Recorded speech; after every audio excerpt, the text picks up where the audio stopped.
Era uma tarde de agosto em Buenos Aires, daquelas em que o céu parece carregar o peso de todos os pecados do mundo, quando o impossível se manifestou diante dos olhos mortais. O ano era 1996 e na modesta paróquia de Santa Maria, no bairro de Almagro, algo aconteceria que faria tremer os alicerces da própria ciência materialista. Padre Alejandro Pesetti, homem de fé simples, mas profunda, jamais imaginaria que se tornaria testemunho de um dos mais extraordinários milagres eucarísticos da história moderna. Naquela tarde de 18 de agosto, festa da Assunção de Nossa Senhora, uma paroquiana se aproximou dele com um semblante perturbado.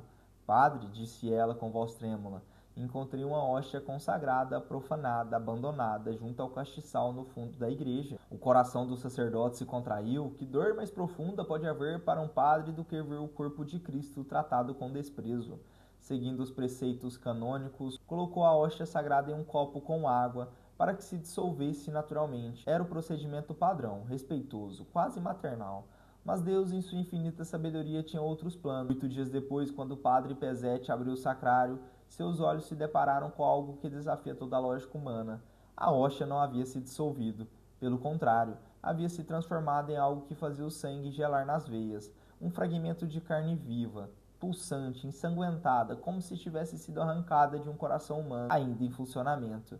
O terror e o êxtase se misturaram no peito do padre. Era possível? Seria aquilo uma alucinação, fruto de uma fé excessiva, ou estaria diante da mais literal manifestação da promessa de Cristo? Isto é o meu corpo. A notícia chegou aos ouvidos do arcebispo Jorge Bergoglio, aquele que um dia se tornaria Papa Francisco. Homem de prudência e discernimento, ordenou que o fenômeno fosse fotografado profissionalmente e mantido em absoluto sigilo.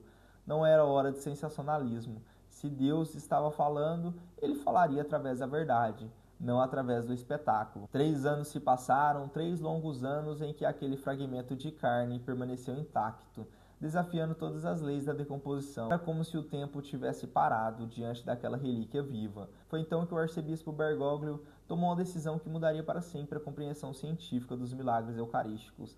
Submeteria aquela amostra ao mais rigoroso escrutínio científico.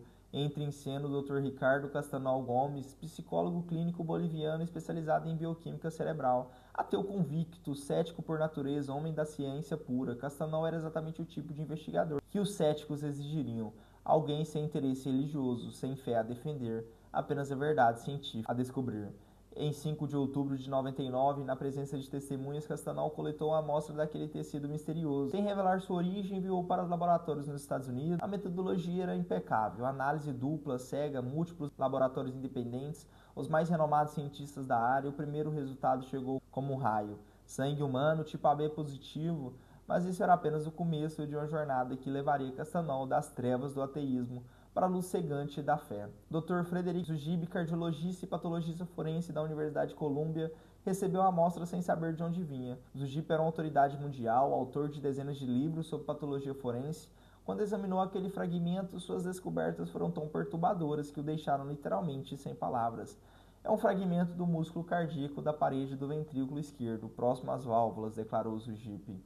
O coração estava inflamado e continha um grande número de glóbulos brancos. Isso indica que o coração estava vivo quando a amostra foi coletada.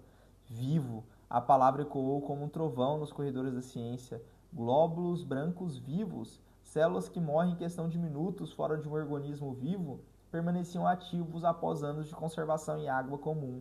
Era cientificamente impossível, mas havia mais. O coração mostrava sinais de estresse extremo, como se seu proprietário tivesse sido brutalmente espancado no peito. As implicações eram arrepiantes, aquele tecido vinha de alguém que havia sofrido uma agonia indescritível. Quando Zugib soube que a amostra vinha de uma hóstia consagrada, ficou mudo por 5 minutos inteiros. Isso é naturalisticamente impossível. Foi tudo que conseguiu dizer. Castanol, o cético, o ateu, o homem da ciência pura, sentia seu mundo desmoronar. Decidiu ir mais longe e enviou amostras para outros laboratórios, Dr. Robert Lawrence, em São Francisco, Dr. Edward Lenoli, na Itália, e Dr. John Walker, na Austrália. Todos chegaram à mesma conclusão impossível: tecido cardíaco humano vivo. Mas o golpe final na incredulidade de Castanol veio quando decidiu comparar os resultados com outro milagre eucarístico, o de Lanciano, na Itália, ocorrido no século VIII. Sem revelar a origem das amostras, pediu aos laboratórios que comparassem os dados. O resultado foi devastador para qualquer explicação natural. as amostras eram idênticas, mesmo tipo sanguíneo AB, mesmo DNA, mesmo perfil genético de um homem do Oriente Médio. Era como se ambas as amostras viessem da mesma pessoa, uma pessoa que havia vivido há mais de 1000 anos. Castanol, o ateu, caiu de joelhos. Sua conversão foi tão dramática quanto sua investigação. O homem que começara a jornada negando Deus terminou como um dos mais fervorosos defensores da presença real de Cristo na Eucaristia. Mas a ciência não parou por aí.